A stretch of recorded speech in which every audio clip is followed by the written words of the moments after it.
संध्याकाळी तुम्हाला ब्रीफ केलं जाईल. विधानसभा निवडणुकीनंतर अशा बद्दलचे एक मोठा कार्यक्रम हो, नाशिक हे राष्ट्रवादीचे एक बलस्थान आहे आणि नाशिकमध्ये स्थानिक स्वराज्य संस्थेच्या आधी हे शिबिर होतं आणि मला वाटतं संध्याकाळपर्यंत बरेच वक्ते बोलणार आहेत. संध्याकाळी आपल्याला काय झालं हे सांगण्याची व्यवस्था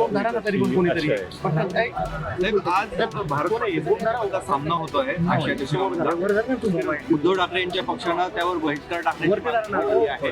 पहलगाम हल्ल्यानंतर हा दुसरा दहशतवादी हल्ले अशा स्वरूपात त्यांनी संबोधित केले.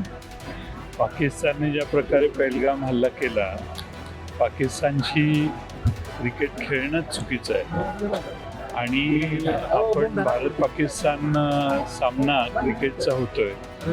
भारतीय जनता पक्षाचे नेते सांगत होते की खून और पाणी साथ में नहीं बहेगा आणि इथं तर क्रिकेट खेळायला लागलो एकदम नको. त्यामुळं महिन्याला धोरणं बदलतात देशाची असं दिसतंय.